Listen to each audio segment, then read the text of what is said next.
Hello, and welcome to Season 5 of Decision Points. I'm David Makovsky, the Ziegler Distinguished Fellow at the Washington Institute for Near East Policy. I'm happy to go on this journey with you. On a recent episode, I sat down with Yossi Klein Halevi to discuss how Israeli society has changed since October 7th. Today, we will zoom in on another big change in Israeli society, the recent unanimous decision by the Israeli High Court of Justice, which ended the draft exemption for the Haredim, the ultraorthodox, and required the government to immediately enlist them in the Israel Defense Forces, known as the IDF. Since Israel's founding, Haredi men have enjoyed a de facto exemption from mandatory IDF or other national service, which is required of all other Jewish Israeli citizens. However, at the time of David Ben-Gurion, going back to 1948, in the immediate aftermath of the Holocaust, this exemption was applied to only a few hundred Haredi men. This is because it was the immediate aftermath of the Holocaust, and Ben-Gurion saw the Haredim as a museum relic of the past. The early leaders of Israel could not have imagined how quickly the Haredi population would grow over the next 76 years. The ultra-Orthodox community has ballooned from a tiny portion of Israel's population in 1948 to its fastest growing population group in the state today, and now makes up 13.5% of all Israelis, not just Israeli Jews. The draft exemption has long been a point of tension between non-Haredi and Haredi Jews, and this rose to a peak after October 7th, as hundreds of thousands of Israelis were called to serve, with reservists serving multiple tours and many of them sustaining injuries or even dying in the process. The Gaza war, which recently passed its 300-day mark, has been one of the longest wars in Israel's recent history, and has exacerbated the need for more manpower. Secular, traditional, and many national religious Jewish Israelis see the draft exemption as fundamentally unfair, that they and their children have to risk their lives to defend the country, while the Haredim do not engage in any form of burden sharing. Haredim, for their part, often respond that Torah study is their essential duty, that the military is a secularizing influence which threatens their community. In the words of United Torah Judaism party leader Yitzhak Goldknopf, speaking to the rest of the country on behalf of the Haredim, he said this, quote, "You don't want us and you don't need us," end quote. However, many reservists are burnt out after months of fighting, and the regular army is stretched thin by fighting on multiple fronts. Moreover, while Haredim make up a quarter of the possible draft cohort now, they are projected to make up nearly 40% of the draft cohort by 2050. It will be difficult to meet the IDF's future personnel needs without expanding the draft pool, and failure to do so would further increase the burden on reservists, costing the state even more. And it should be pointed out, reservists serve to the age of 40, and that age limit is being extended because the demands on manpower. On June 25th, the High Court of Israel unanimously ruled that a blanket Haredi draft exemption could not continue without a legal mechanism. The decision also permanently barred the government from funding yeshivot and kollels, the educational institutions for unmarried and married Haredi men whose students are evading military service. In June, the Attorney General's office instructed the IDF to begin drafting 3,000 Haredi yeshiva students. The High Court's decision is the latest twist in a decades-long debate over the Haredi draft and the broader secular religious fault line in Israeli society. While the Haredi parties in Prime Minister Netanyahu's government, who Netanyahu relies upon to keep his coalition intact, they do not seem poised to exit the government just yet over the issue. Yet it is sure to factor into political decision-making in the coming months. To discuss this complex topic, I'm delighted to be joined by two excellent guests for today's podcast, Yohanan Plesner and Rabbi Yehoshua Pfeffer. Yohanan is the president of the Israel Democracy Institute, and he's a former member of the Israeli Knesset with the Kadima Party. In 2012, Yohanan chaired the Special Governmental Committee for Equality and the Burden of Service, which produced a blueprint for incorporating the ultra-Orthodox community into military and national service. Yehoshua is from the Haredi community, and he's the author of Tzarich Iyun, a magazine of Haredi thought and ideas. He's the former head of the Haredi Israel division of the Tikva Fund. He served as a dayan, a rabbinical judge, on a Jerusalem monetary court, and has also served as the chief halachic assistant to the former chief rabbi of Israel, and also as a researcher for the Israel Justice Ministry. I'm really delighted that we could have this conversation, bridging the divide between Haredim and secular Israelis. Yohanan and Yehoshua, welcome to Decision Points. Thanks for having us. Thank you, David. Good to be here. So look, what I want to do is divide this up for the listeners so they understand where things are going. I want to get a sense of the past, where things have come from, what's the present with October 7th and its impact, and what are the policies going forward? What's the zone of the possible? So let's start a little bit with the past and where it's come from. And, as I mentioned in the introduction, when David Ben-Gurion made the exemption for 400 ultra-Orthodox Haredi kids who were going to go to the army, he didn't foresee the birth rates and the sociological challenges and changes in Haredi life. So I just maybe begin with something about how each side has evolved over time. Before we get into the controversy itself, their sense of themselves, how have the secular Israelis evolved since 48, their sense of confidence in the society, how they view the other side, and how they view their responsibilities to the state. Some people say, for example, on the Haredi side, the Haredim of 1948 are not the Haredim of today. They grew up in Israel. They take Israel as a given, not something about, maybe under a messianic time, should there or shouldn't be a state. The state exists. So I just want a sense of each side's self-image, how they view the other, and how they, over time, have viewed a sense of responsibility to the state. Yohanan, maybe we'll start with you. Well, again, thanks, David, for this important conversation. Wow, you really took us to the beginning of this issue in 1948. Roughly, you can probably divide it into three major periods, and now we are entering the fourth. The first period is, again, 48 until 77. You mentioned correctly that there was a quota of 400 exemptions, not per year, absolute quota of 400 exemptions. And the idea was, again, post-Holocaust, to allow for this relic from the Jewish past in the diaspora to exist again and to create conditions for that.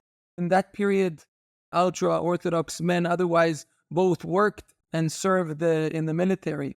Between 77 and roughly 2002 or 98, depends exactly which milestone you want to use, there's basically the creation of what we call in Hebrew Olam HaTorah, as we know it today, which is basically Begin in his first government removed the whole need for a quota. There was no longer a quota, but rather a blanket exemption.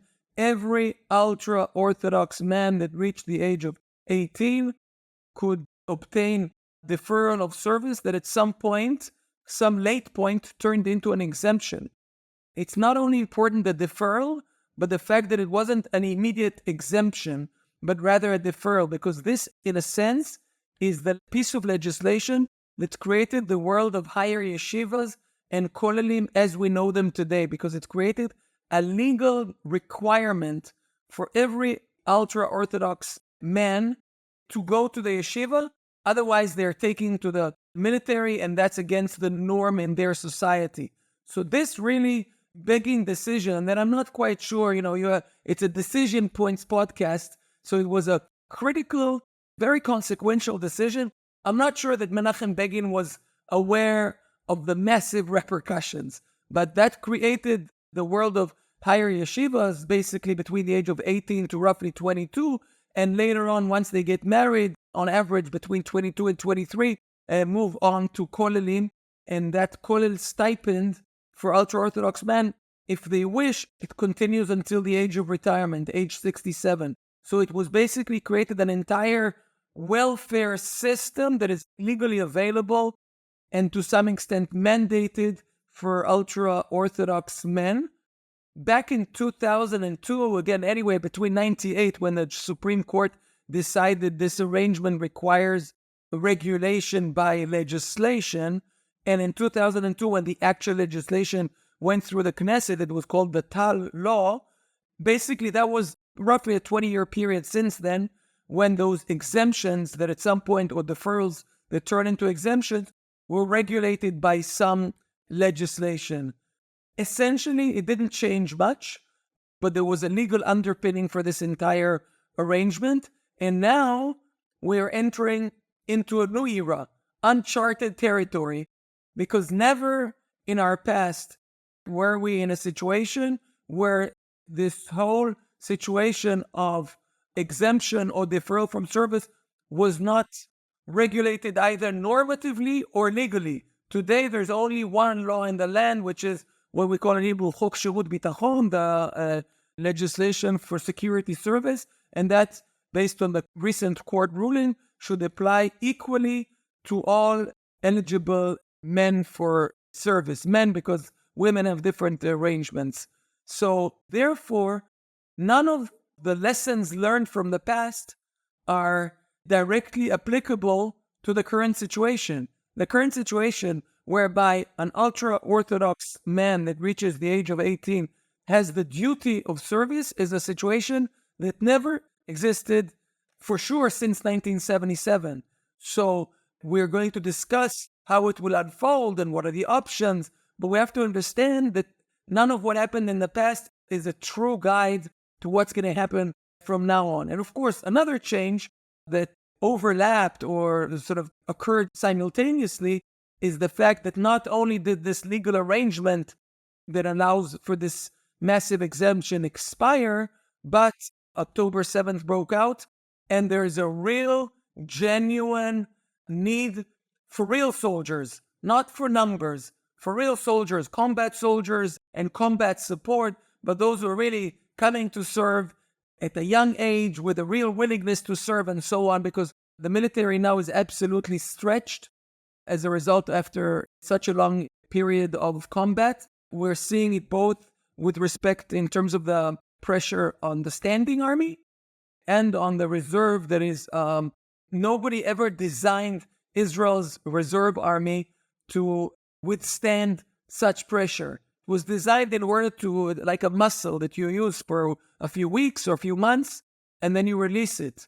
But Israel does not have, in its security doctrine, as you're well aware, sort of a preparedness in terms of force structure for such long wars, and therefore there's a real need for expansion of the base that we can recruit soldiers from. So it's two sort of different trends that have reached a point of culmination, if you will. So Yehoshua, explain the tension between a small minority, which the Haredim used to be in the early days of the state, and today, where it's the fastest growing population. And how, when you're such a fast growing population, you're going to have to connect to the state in a way that you didn't have to connect when you were a much smaller minority.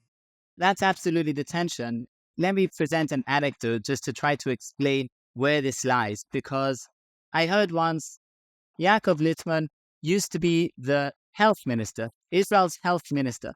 He was a Haredi individual, member of the Ger Hasidus.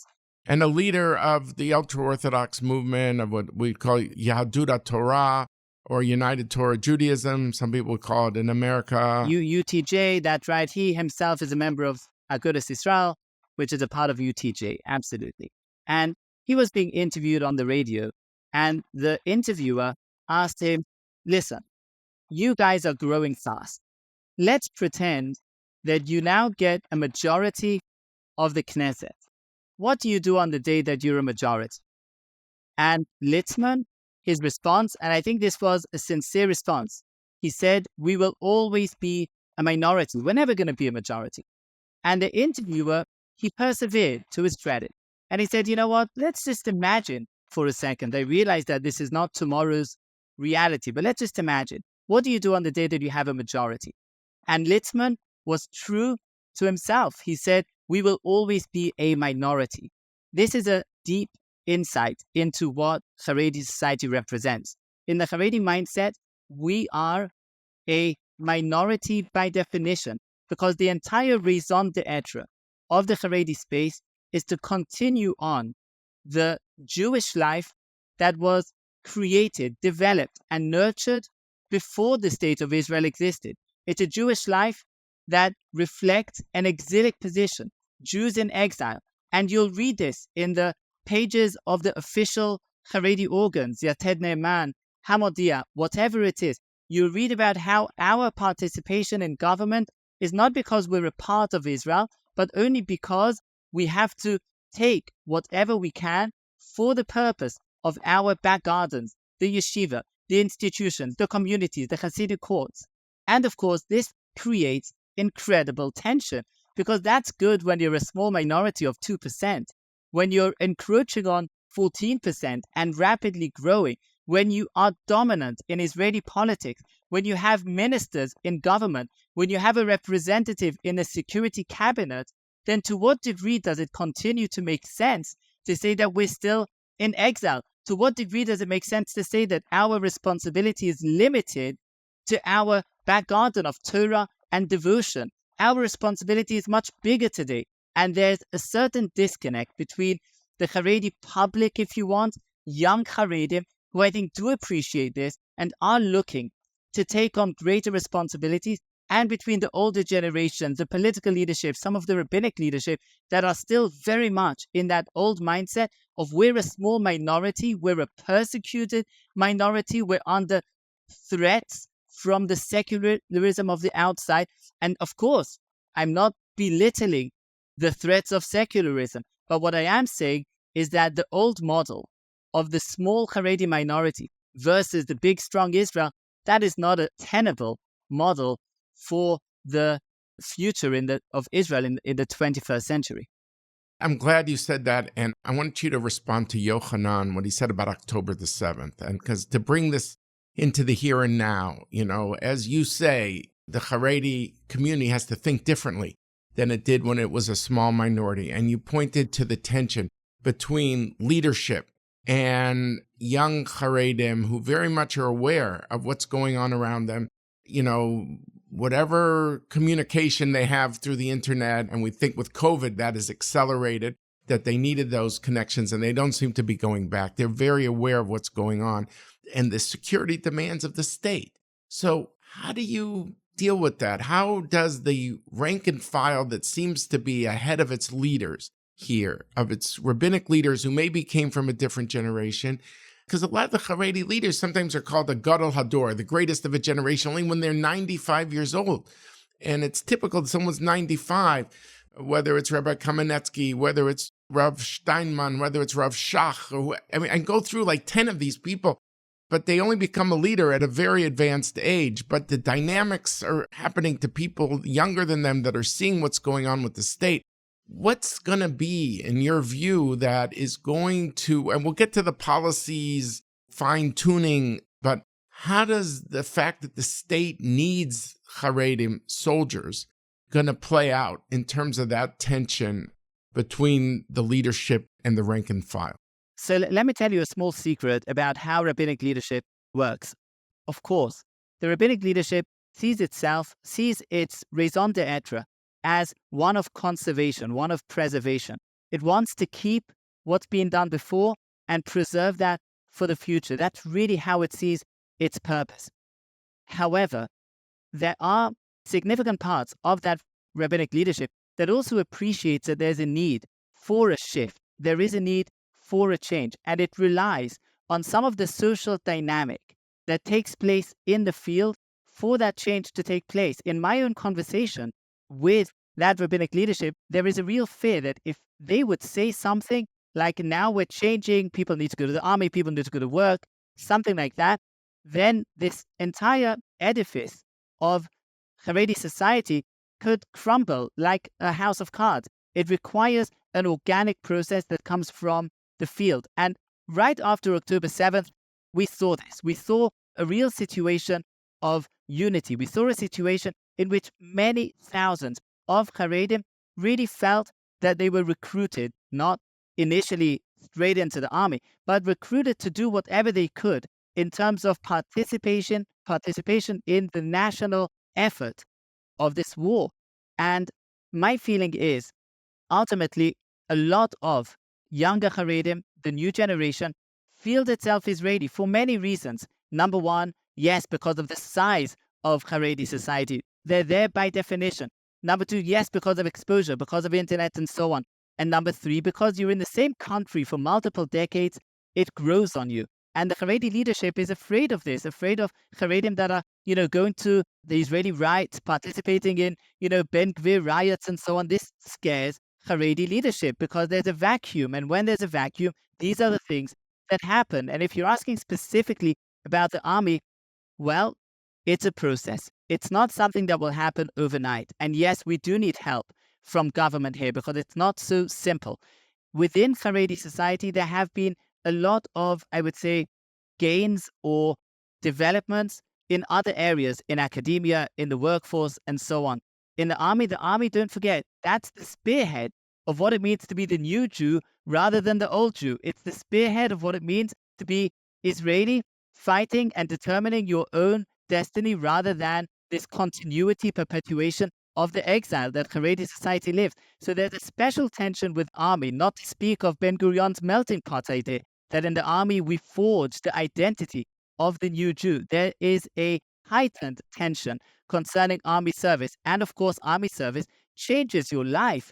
You go into the army, you come out different, you come out altered. And therefore, in the Haredi ecosystem, which includes education, higher education, yeshivas, workforce, and shidduchim, let's not forget the shidduchim. That's marriages. Yes, army makes a big difference. And there's a process going on.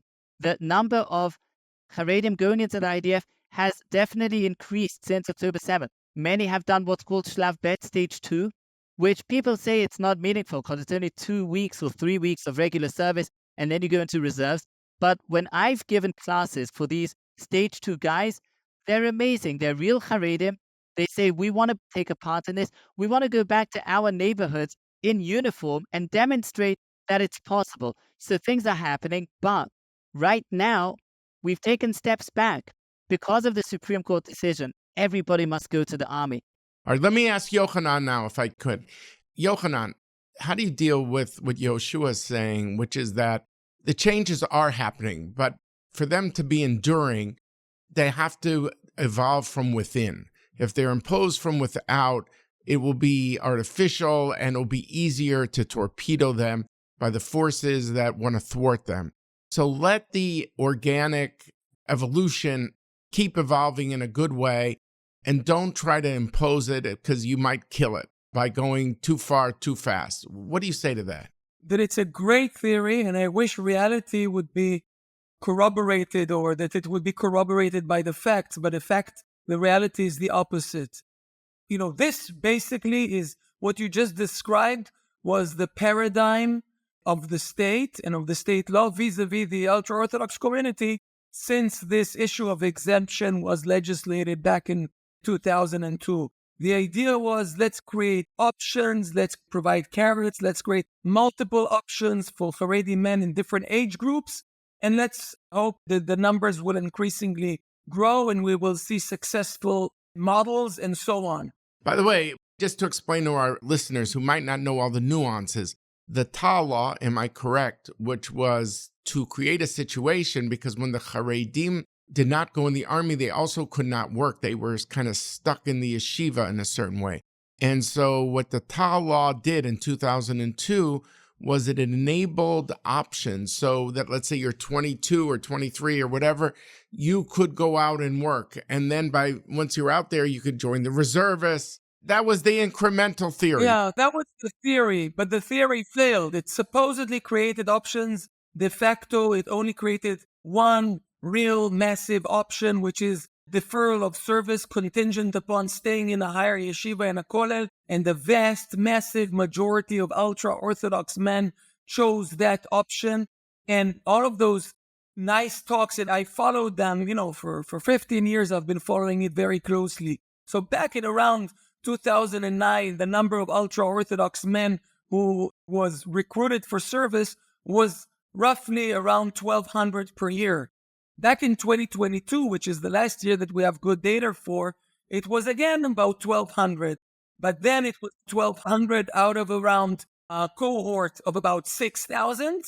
And now it's 1,200 out of a cohort of 14,000. So actually this theory of incremental, gradual process of improvement is not only is it not proven by reality, but it's exactly the opposite. And this is why, and we've tried this theory for decades, and the lack of growth in the number of recruits is completely incompatible with the real, tangible needs of the security reality of the state of Israel. So we have reservists in their 20s or 30s, PhDs in physics, people with small businesses who literally gave up their lives. In our institute, about 10% of the workforce has gone to reserve. Some of them are already now for the fourth time, months and months. So when you take that situation, that real tangible situation of Israelis from all walks of life giving up on everything in order to serve the country, and on the other hand, a community that, you asked me in the beginning a sociological question. It's a community that was, as Yehoshua, I think, put it, was almost like a nature reserve when the state was created, and therefore it was also not treated as a big national challenge. It wasn't a heated, major political, social issue. But now, fast forward, in the current reality, about a quarter, or about 24%, if to be exact, of the cohort of 18-year-old Jewish men that need to serve, about a quarter are ultra-Orthodox men. Back in 2012, when Tal law expired, it was about 13%. When I joined the military back in 1989, it was around 3%. So the numbers here, quantity creates quality. And now it's no longer something that might be aggravating, unfair, but it became a real national challenge. And I'd like to echo what Yehoshua mentioned on the difference between the Haredi leadership and I would say the Haredi rank and file or grassroots.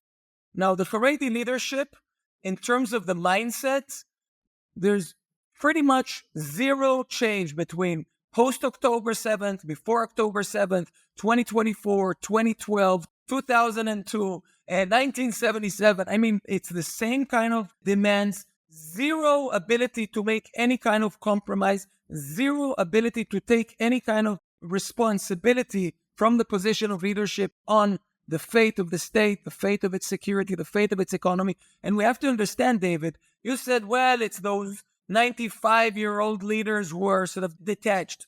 It's way beyond that. It's an entire layer of leadership that institutionally benefits and lives off the current state. So it's heads of yeshivas, heads of kollels. If those people are going to go to the military and then start a real life and join the workforce, the entire institutional backbone that enables this layer of mid-level leadership to basically live off state, a whole set of state subsidies and so on, this entire layer collapses. So this leadership has a strong vested interest, not only based on ideological differences, and I'm not marginalizing the ideological differences, but it's also, there's a strong vested interest in preserving the current state. There's a political proportional representation parliamentary system in Israel that gives those political parties disproportionate power on their issues. And this is why this situation has been literally unchanged and sustained. And now we're at a different point because the vast majority of non-ultra-Orthodox Israelis are unwilling to accept this intolerable reality. All right, so let me ask you this, if I can. Yohanan, just as we now try to pitch the conversation forward, we try to understand where things were coming from, the urgency of the moment of October the 7th. What do you say to Yehoshua's point about, look, there's real fear about how these army frameworks will be, for people who've been living in a kind of a proverbial ghetto, the fear that the army will change the Haredim from within in such a way that they won't be Haredim. Mixed gender bases and the type of kashrut at the base and all that. So is there a value, I'm asking you, to saying, okay, we need, these bodies, but maybe you could do it gradually. You could focus on the Homeland Command, what they call in Hebrew the Pikud HaOref, and they could do things related to civil defense and all sorts of these areas that would not threaten their way of life in a way. You get them in the framework. You get them to take jobs that will free up other people for other jobs. Do you see a value in that and taking away the best argument maybe of the other side, which is you want us to go in these frameworks that'll ensure that we can never be Haredim in the future? What do you say to that? Is there a way to have your cake and eat it too, so to speak? First of all, some of it is a genuine fear. Not all of it. I respect it and I acknowledge it, that there's a genuine fear because the entire Haredi society is built on fear. The word Haredi in Hebrew is chared, is fearful. It's a response to enlightenment and to the fact that Jews went out of the ghetto and tried to build a lifestyle that incorporates components of modernity. So yeah, I respect the fact that there's a genuine fear that has deep roots that are 200 years old. At the same time, one has to have some clear norms and guidelines as we begin this major process of change, of incorporating this important community into the life of service. Number one, you do not coerce a change of lifestyle on anyone, not on a secular Israeli, not on a national religious Israeli, not on a Haredi. How do you do it? There are major dilemmas and nuances that need to be figured out. But of course, you have to create an option for those who wish to enlist as Haredim and serve as Haredim to have this opportunity. That doesn't mean there's no direct implication that therefore the only one logical outcome is that every Haredi can have the right, quote unquote, to serve and not see a woman in their eyesight forever. They go to hospitals, in commerce, in the streets, in the workplaces, and so on. There's obviously, you have to create conditions that make it possible for them to preserve their lifestyles. But the idea of creating those women-line major zones, especially if you're talking about a large portion of our population, is practically impossible. Also, the idea of creating units that are only ultra-orthodox is incompatible with the whole idea of an army that reports to the general command and not to the rabbi. You do not want to create a sense of phalanges, of different units that report to rabbis and questions of discipline and so on. So there are some difficulties here, but of course the army needs to adjust itself. Including civil defense, Yohanan. I mean, it put them in units where, and guarding too. Of course, they have to guard as well, no question. But maybe that would ease some of these contradictory pulls. The army needs real soldiers now that are ready to fight in combat. And this is where there is a real shortage and a real gap. There is an arrangement, for example, called Yeshivot Esder for the national religious movement. You can also create Yeshivot Esder. This is just one track. I don't think we have to get in this conversation into the various, because it's a large community, and the idea is to create multiple tracks and multiple options. For example, Yeshivot Esder. Just to explain to our listeners, Yeshivat Hesder is a hybrid type of service that is usually focused on the national religious. They serve for a 5-year period, but of that, 16 months is in the army and the remainder is in the yeshiva. And there are today has the Haredi yeshivas also. And they serve together in combat roles. But they go in as a unit, and therefore it should be less threatening to them because they go in as the yeshiva. As a company, but this company then is part of another brigade and so on. And in this brigade, if there's a communication officer that is a lady, they will work with the communication and receive the wireless communication. So, one doesn't have to create conditions that don't exist in any other arena in Israeli life. So this is one point. Now, about the rank and file and the rabbis, we have to understand that we created this disparity. We gave the rabbis and the quote unquote, the mediators, a lot of power because so far you never recruited ultra-Orthodox men. You recruited, if you will, a quota from the community, and that gave a lot of power to the mediators. We never actually went to the specific ultra-Orthodox man. Why? Why do you say that? Every young man, ultra-Orthodox or not, he gets a tzav, he gets a call up for the army. He makes the call if he wants to go or not. All of them, to date, all of them had the option of if you... Yeah, but that's nothing to do with the mediators. That's to do with the people. If you bring a piece of paper from the rabbi, and the rabbi needs to sign the piece of paper, then you get, he owns the deferral, and then you have to prove that you remain part of that institution, and you get a deferral from service that then turns into an exemption. We never had a situation whereby the duty of service was specifically on the individual. The duty is on the individual. That's not true. The duty is on every individual. Now, except if you're ultra-Orthodox, there's no duty. No, the ultra-Orthodox also have a duty, but they get a deferral through the institution. But those that don't want the deferral, they'll go to the army. We have a Haredi battalion, Netzach Yehuda. Part of that is real Haredim, part of that is less. And those are guys who decided that they want to go to the army. Every day I'm on the board of Netzach Yehuda. Every day we get boys who come and they say, listen, I'm a young man, I'm in a yeshiva, I want to go to the army. I don't think the mediation thing is part of the equation. But the figures, about 3% of ultra-Orthodox men serve. So it's around, there's about 1,200 per year. About 70% of them are only counted as ultra-Orthodox, but are no longer really ultra-Orthodox. So it's a tiny portion. No, that's very today. arguable. We're talking about instigating a major change. Okay, Yehoshua, over to you. I want to understand. I think what I heard from Yohanan was a sense that, look, there are frameworks that the Haredim should not fear. I mean, I understood his point by saying that the trump card was that if a rabbi says that, you're in this institution, you can opt out. What I understood Yohanan to say was that there are frameworks. I mentioned civil defense, the Oref, but there's also a yeshivat hesder, a hybrid yeshiva army service that we see mostly in national religious. You say there is a Haredi version of it, and that's enlightening to us. But to what extent maybe there could be these frameworks that would mean the Haredim would fear less, that somehow by being in any framework, it's a threat to the Haredi way of life? I mean, don't you see that there are constructs here that could work? Right, so a few points here that I think really must be said. I mean, first of all, just to air this out and to clear the air, Israel didn't create the model of rabbinical authority. The concept of that Torah, of this rabbinical authority, was there a long time before the state of Israel.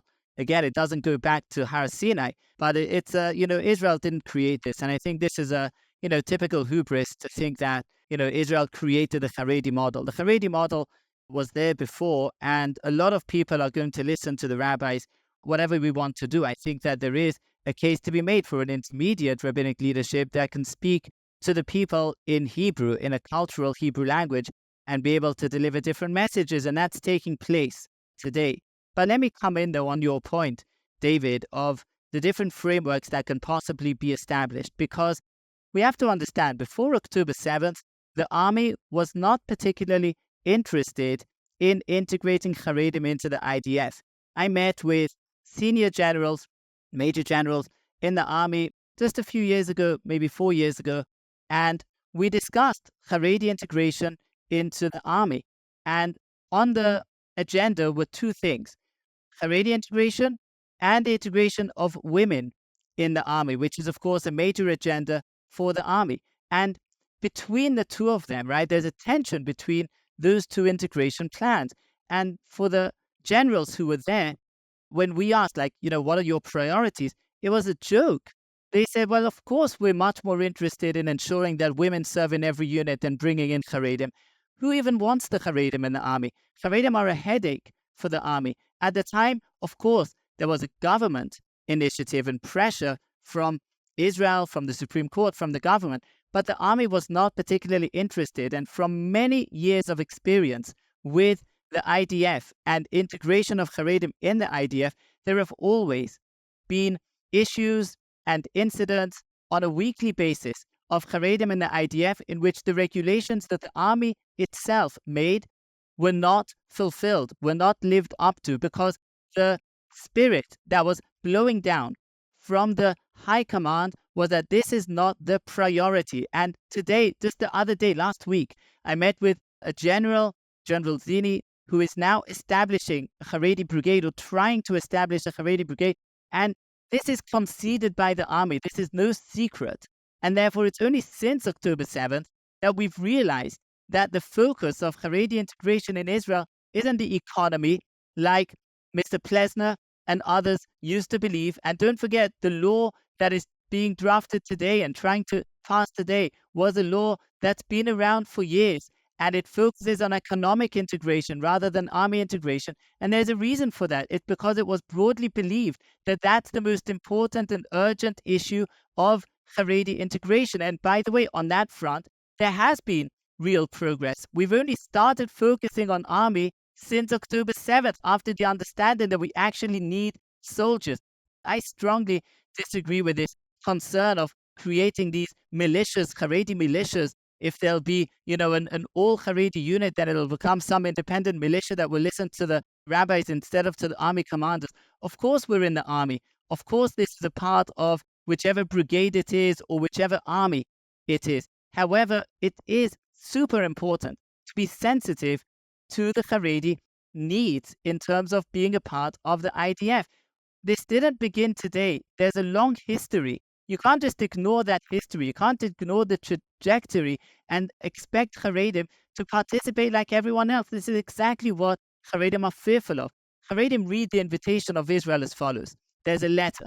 Israel writes a letter to Israeli society. Dear Haredim, please join us. Signed, Israeli society. And Haredim read another line into that letter. Please join us. There's another line there.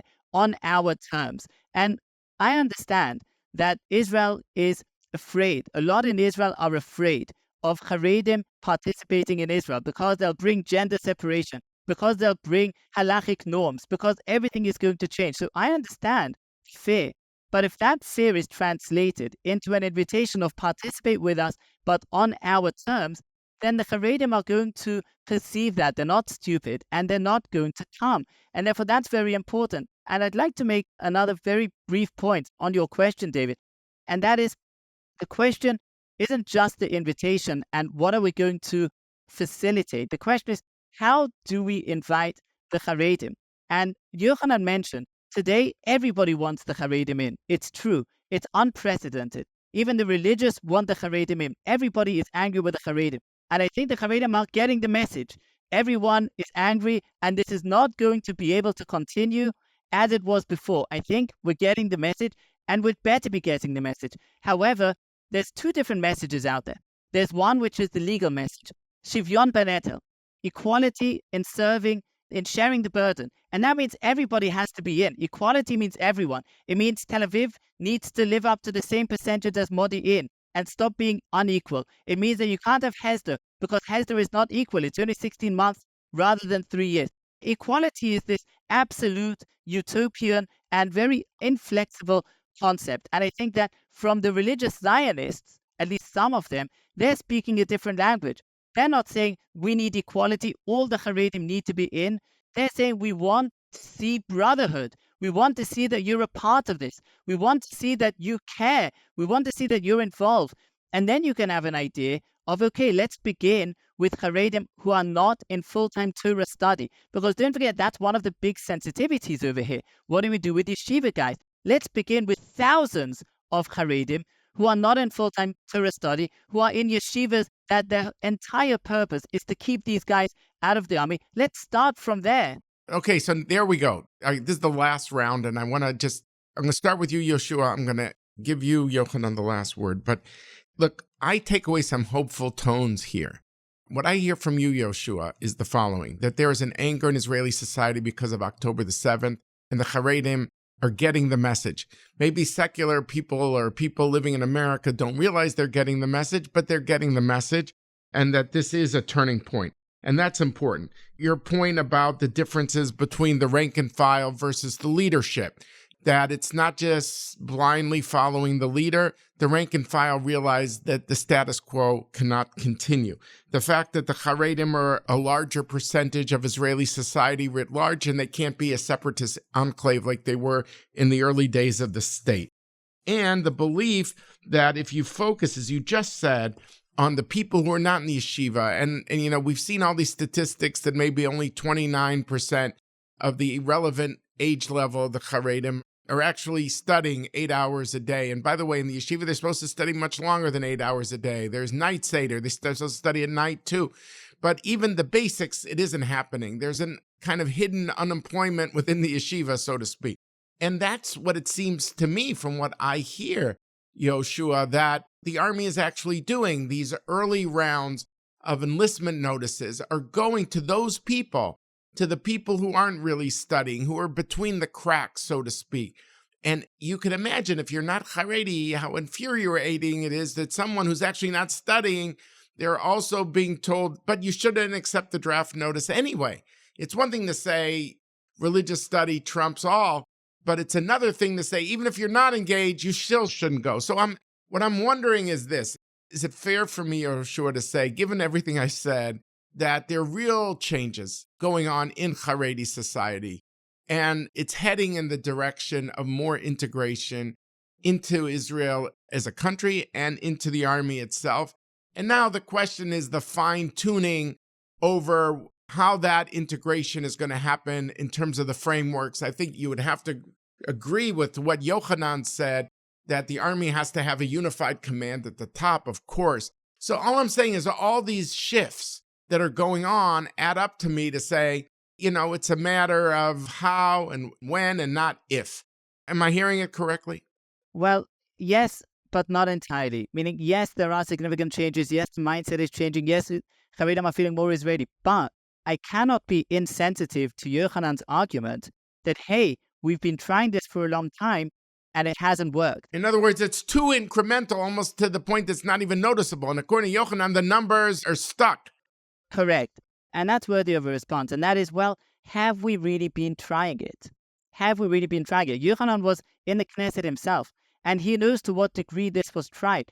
We spoke about sticks and carrots. Has the Knesset ever passed real sanctions that really involve, proper sticks and proper carrots in order to get a significant part of Haredim into the IDF? Of course they'll go into the workforce. You know why they'll go into the workforce? Because they need an income. Because people want to work, because people want to live a dignified life. But why should they go to the army?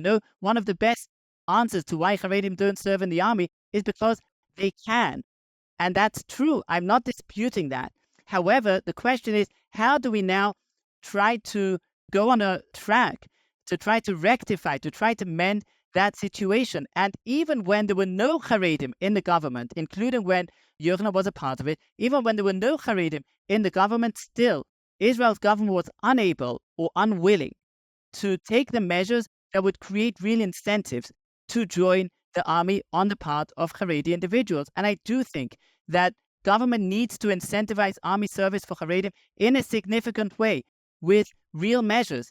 For example, now there are many Haredim who are going to become, it would seem, draft dodgers, people who should be in the army and are not. Will they be able to leave the country? I can tell you, a sanction of being unable to leave the country, a sanction of being caught by police at every potential traffic incident and being put in prison, that's a real sanction. You can have real sanctions out there. However, this needs to be within a context of appreciating the sensitivities. I'm afraid of the rhetoric that Yohanan is putting out here, which ultimately leads to a place where we have to coerce Haredim to join the army. And I imagine that's what Yohanan wants. A law that says all Haredim have to join, and we just need to coerce Haredim to join the army because, listen, we haven't seen progress so far. So what's the option? We just have to coerce the Haredim. And that will just lead to civil war. That will be an impossible situation. You cannot do that. You have to think, on the one hand, of strengthening the internal Haredi trend.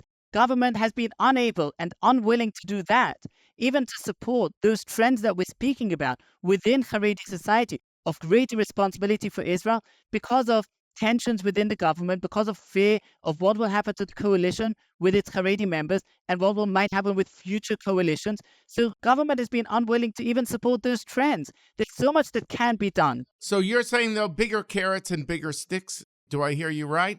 Yes, and support of the ecosystem that will support. It's not just about Army 7. There's an ecosystem there that needs support, and it can be. And that needs to be done way before we take the radical steps that I'm assuming Yohanan is leading up Sure, towards. you keep characterizing my views. I wish you would have read my proposals back from 2012, was relying strictly on incentives and specifically economic incentives. Well, in 2012, we had criminal sanctions. No, I actually proposed to the government back in 2012 strictly not criminal sanctions, but economic, both incentives and sanctions, all exclusively for a very long period of transformation, because we know that this community, there's very high talk of ideals, but de facto, this is a community that very much relies on state subsidies and responds to economic incentives. So just to mention, Yohanan, after 2012, that was a big setback in terms of Haredi recruitment. The Haredim went into their bubble, and it actually brought the numbers down significantly. It's not so simple, meaning I agree with you. After 2012, what happened was that in 2015, Litzman brought a bill that created a complete blanket exemption. For a year and a half, there was in place another law put forward by Lapid. But what is the right way to go? Yeah, there was never in place a system of economic, mainly economic and administrative, as Yehoshua mentioned. I, by the way, agree pretty much with Yehoshua's paradigm. I disagreed with a mischaracterization. But I apologize if I mischaracterized. Okay. I didn't mean to. Well, this is good. We're getting somewhere. That shows we're getting somewhere. You actually agree with each other on using economic incentives. Yeah, there's some nuance because you can't just sort of make this problem. Well, let's put forward some incentives. The reason why in 2012 I put forward a comprehensive proposal for economic incentives, personal incentives with personal responsibility. It's not enough to talk about incentives for generally for the community. For the individual, if you do not serve by the age of 20, it will cost you. You could no longer be part of the all-included arrangement of Israel's welfare state. And if you do serve, there will be a payoff. This is the arrangement. Now, the fact that the military shied away from that issue, and Yehoshua is right, is because it understood or figured that it's an issue of the political system. And in the political system, the reason why there was no movement, although a vast majority of Israelis did want movement, is because of the veto power of the ultra-orthodox leaders in the Knesset at the instruction of their rabbis. Now, this veto power still exists on the current government, and the rabbis are giving the same similar instructions. So the political situation did not change. Public opinion in Israel did change. Whether politics will begin to reflect the broad will of Israelis, I don't know. But this is the challenge, to turn this broad will of Israelis into a clear set of economic sanctions, administrative sanctions, without throwing anyone to jail, but just creating a norm. This is what we expect you to do. If you will come, no coercion, but rather you will no longer be eligible for state subsidies, for state assistance in housing. It's mainly taking away some of the benefits. And we see that in this system, we will have significant change. And by the way, we will not reach equality, like Yehoshua sort of, unfortunately mischaracterized. It's not you, it's just the court. The Supreme Court speaks about equality as an absolute value. I don't know anyone serious that talks about a complete equality, but we have in a situation that 88% of those who finish the secular schools, Mamlachti, are going to serve. 84% of those who finish the national religious school system, and around 3% of the Haredi. So I'm not speaking about equality, I'm speaking about more equality. Some will serve, and those who will not serve, at least the economic sanctions will apply to them. And that will create a much better situation, both militarily and economically. Okay, so let me just ask you this, Yocha, because we're running out of time, and I just want to ask you something that Yehoshua said that I thought was really interesting, is that sometimes there's an element of tone that also could have an impact. That, to say, hey, we're brothers, we're sisters, whatever we are, that, you're part of Israel and we're one. in that way. And I don't mean it in a kumbaya way that doesn't have value, but I'm wondering, a part of all the economic sanctions and incentives, disincentives, if there's a tonal issue here where maybe, for all the shortcomings of the Haredi life, as we've been talking about, and I think Yehoshua has been candid in saying the Haredi thinking has got to change. And he's been candid. Do you think, if you looked inward in terms of a reckoning, and you might say, look, the Israeli public's been too indulgent of the Haredim because things have not moved, and I get that. But do you think there's a tonal shift here that could also contribute to the solution of saying, we're in this for one boat? That's the goal. I mean, it can't be that we do all the defending and you just don't. But I mean, some tonal thing that might have an impact as well. So absolutely, yes. Now, since October 7th, the positive side, we have seen a change of tone generally. And within when we look at Haredi public opinion, we have seen a change of tone towards the IDF, towards the state of Israel. It had pretty much zero reflection in the political behavior of the political leaders. It wasn't manifested in any kind of policy changes, by the way, and also not in number of recruits and so on. So even after October 7th, we still had very small numbers of Haredim that actually came for real military service. The military in November and December wasn't able to complete the recruitment targets for Haredi population that was set before October 7th. So there was a change in tone, but no change in actual policy or behavior. Now, there's a room for a change in tone, obviously, also in the general population, in the sense of recognizing the value of studying Torah, the importance for sure that it has among a Haredi community. There's also room for arrangements that can restore the notion of an exemption quota, that a certain limited group of excellent students, the original idea of 1948, one can restore that. One can also live with an idea of a limited deferral of service, a year or two, that will allow people to study Torah like pretty much in a similar way that is done in the national religious group. But having said all of that, and of course, one doesn't need to coerce any change of lifestyle. If somebody wants to remain a Haredi, it's none of your business to try and change that. Having said all of that, at age 20, those who are not part of this small group of excellent students, everyone needs to serve. And those who will not serve, again, I don't think one needs to coerce them, but one can apply very significant state measures on a community that very much beyond the rhetoric de facto depends on state measures and on the tax and on other good Israelis that are paying tax in order to fund this lifestyle. So that can change, while at the same time you employ a very respectful tone. What I would say, though, is combined with those sanctions, and I'm not against, it's absolutely legitimate to apply sanctions. There is an issue here that needs resolution, so I'm with that. But there's one word that I think needs to be used more and that we need to know how to develop, and that's the word trust. Because of a narrative, whether truth or untruth, it makes no difference anymore. Because of a narrative over many decades of the army being an educational force for molding the new Jew who is secular and completely different to the Haredi mold, therefore there's a lack of trust. And together with whichever sanctions you wish to apply, there has to be a real campaign of trust building. Ultimately, a relationship coming together, participation, integration requires trust. And that's one of the main problems on both sides. The Haredim don't trust the army and the other institution. And by the way, the secular don't trust the Haredim.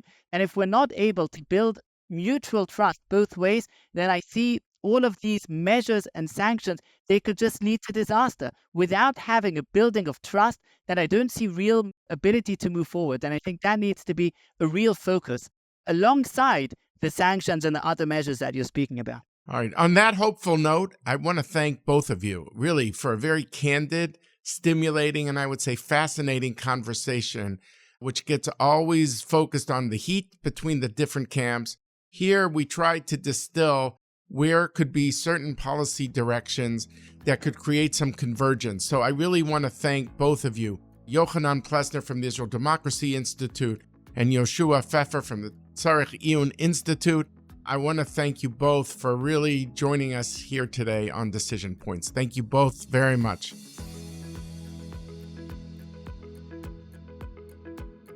In today's episode, we heard a very unique and spirited conversation that cuts across the secular-Haredi divide in Israeli society. On such a charged topic, it is rare to bring both of these voices into the same conversation. And yet, as we saw today, there are opportunities to bring some light at such a critical juncture in a typically heated debate.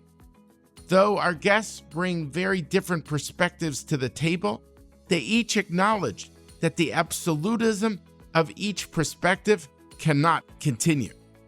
Yehoshua, a member of the Haredi community, acknowledged that October 7th changed the conversation about the role of Haredim in Israel and their responsibility to the state. Many Haredim understand that the Israeli public is frustrated by the current lack of burden sharing, and there are divisions between the Haredi leadership and the Haredi grassroots community in this regard. Given the rapid growth of the Haredi population, which today is the fastest growing group in Israel, there's a basic understanding that the Haredim cannot remain a separatist enclave in Israeli society. They have simply become too big. On Yohanan's part, he believes that criminal sanctions, meaning putting people in jail against the Haredi community, are counterproductive to the goal of integration and increasing IDF enlistment. He and Yehoshua agree that an economic incentives-based approach would allow for the small population of elite yeshiva students who are truly academically excellent to continue their studies, but to reduce the disparity between the Haredim and the general enlistment rates by applying economic and administrative sanctions to those who do not serve as the path forward. Both Yehoshua and Yohanan were clear that Israel is in a new paradigm after October the 7th. Where the IDF may not have prioritized Haredi integration in the past, the wars underscored the importance of large and capable combat forces, which will be difficult to maintain without higher Haredi service rates. Beyond the security demands, the Supreme Court decision has made resolving, or at least making progress on the issue, urgent and unavoidable. How can Israel move forward? There are policy considerations, but there are also questions of tone and trust. As the recent clashes in enlistment centers illustrate, this is not an academic issue. There are no shortage of policy ideas, and as Yehoshua and Yohanan's spirited exchanges indicate, the problem lies less in the details and more in the partisan rhetoric and political maneuvering that have long poisoned the atmosphere. The courts have spoken, and the IDF is starting to fulfill its ruling. Now we will see how it plays out in Israeli politics and whether all sides realize that sometimes it is a crisis that creates opportunity. Thank you all for joining another episode of Decision Points.